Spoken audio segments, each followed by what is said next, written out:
year. And when he's used right, he is so good in the ring. And here's another thing. Now I hear guys talking about how great Luke Gallows is because he's wrestled Rey Mysterio twice in the last month. That's like saying Marty Jannetty is great after he wrestled Kurt Angle. You know, it's and I'm He was. Oh no.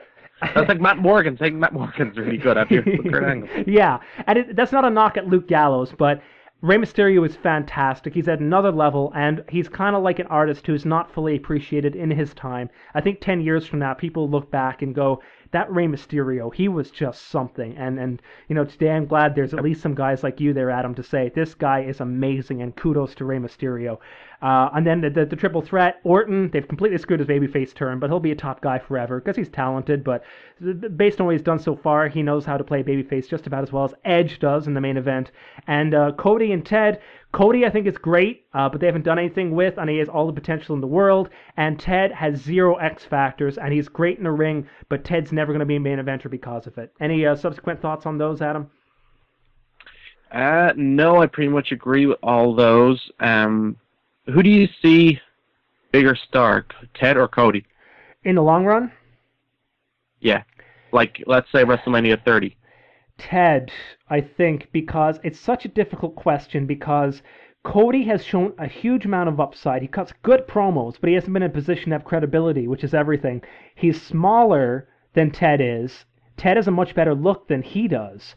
But Cody is better and he's got more X factor. So it's a real toss-up. If Ted is protected enough and they don't give up on him, Ted could be up there for a long time to come. I mean, Triple H doesn't have great X factor, but he's been there for 10 years. Whereas Cody, if he gets a shot, has much more upside than Ted does, but he's small, and Cody's only upside in the long run as a top guy has to be as a babyface. His future is as a babyface because he's not big enough to be a heel. So they got to turn Cody babyface. If they use him right, he could be big.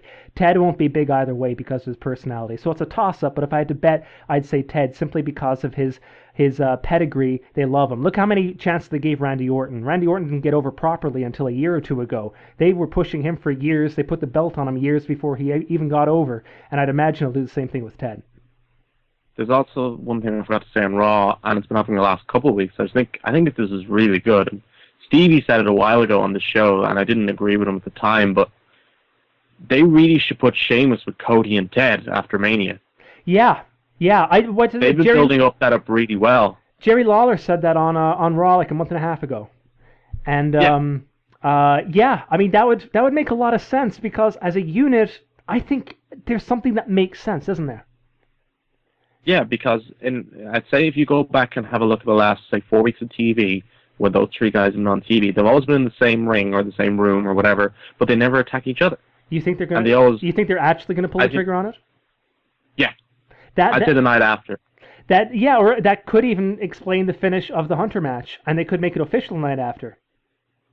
Yeah, possibly, yeah. Like get their heat back, unquote, by doing something different. Yeah, and I think that kind of an arrangement would be good in protecting Sheamus's weak points. Cody could do the talking. Mm-hmm. Yeah, I think if they did that, I think it would be very good. I think it would be very good if they did that. God, this match seems like nothing. Show Miz against Morrison and R-Truth. Well, there's a reason for that. Yeah.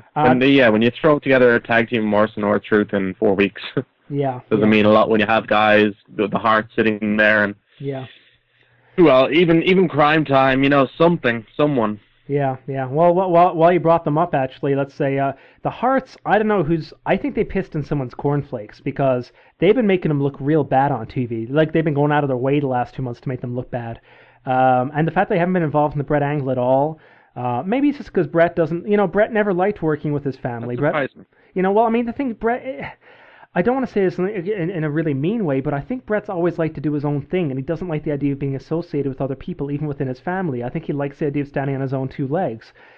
He's always very careful to look different, act different, have different music, even when he was in the Hart Foundation, the later incarnation, and stuff like that. So he's very careful about protecting his spot that way. So that could be an aspect, I don't know. But also T.J. Wilson sent out a really weird tweet about not being included in the Royal Rumble. And when I read that, he said something like, I guess I wasn't good enough. I wasn't one of the, as good as those 30 guys or something kind of snide. And I was like, oh, be careful there, TJ, So I don't know if they said something that got them in trouble, but But yeah, they're a great tag team, but they've got no charisma, and they haven't done anything to improve that situation either. There's smoke and mirrors ways you can get around that, but they haven't even figured that out yet. So the Heart's great in the ring, but oof, I don't know in the long run. Do you remember when TJ Who are you came in? picking here?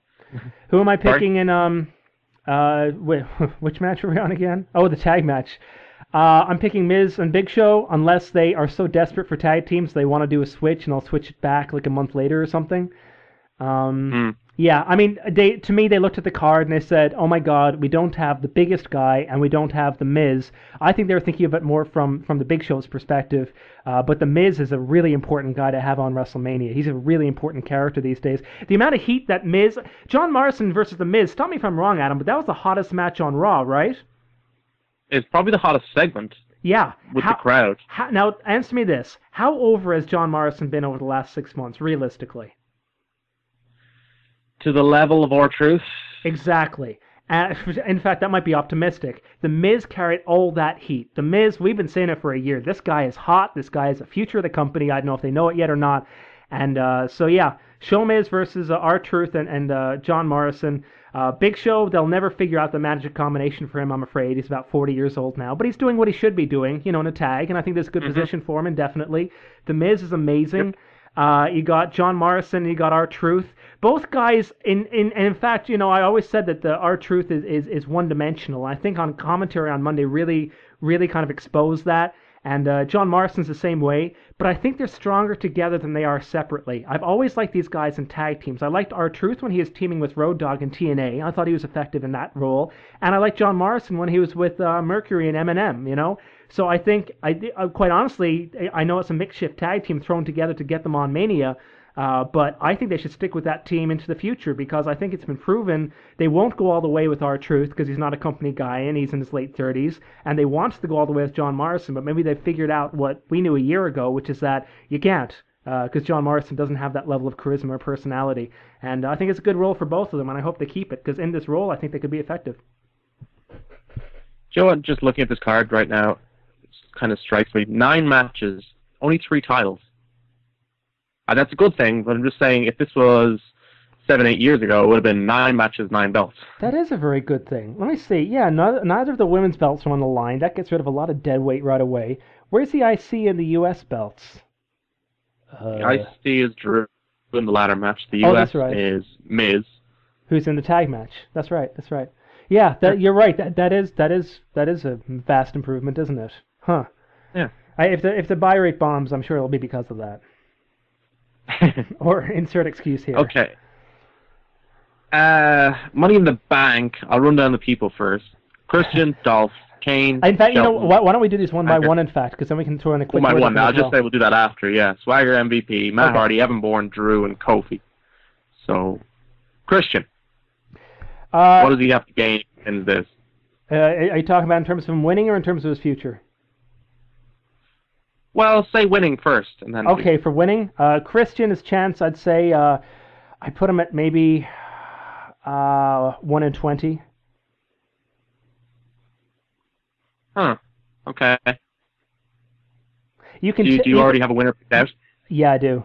You can tell by Raw as well the way his character was marginalized on Raw. If there's a chance for him winning, he would have been more prominent on the show. Well, we said the same thing with CM Punk last year. That's true, and that's the great caveat, isn't it? The year before, in fact, even more, because the year before, I think I spit out my drink when he won Money in the Bank in 2008, in fact. So yeah, it's beautiful that he won that year because it does give it that air of unpredictability, doesn't it? I think we might as well. Let's do both in one, sure. Because it's simpler, because I can give the reason why, because they're kind of related. Christian, I have so much respect for him. He works so hard, and he's so good at what he does. He's not a complete wrestler. His selling is really wishy-washy. His look is quite poor, but he's great on the mic. He's great at what he does, and I have a huge amount of respect for his work ethic. I'd love him to win, but the company is not behind him. It's never been behind him. And the fact that he's still there is pretty much a miracle in some ways, even though he definitely deserves to be on the basis of his hard work and his promo ability. But 1 in 20 for me. What about you? Dolph. No, I'd put him higher.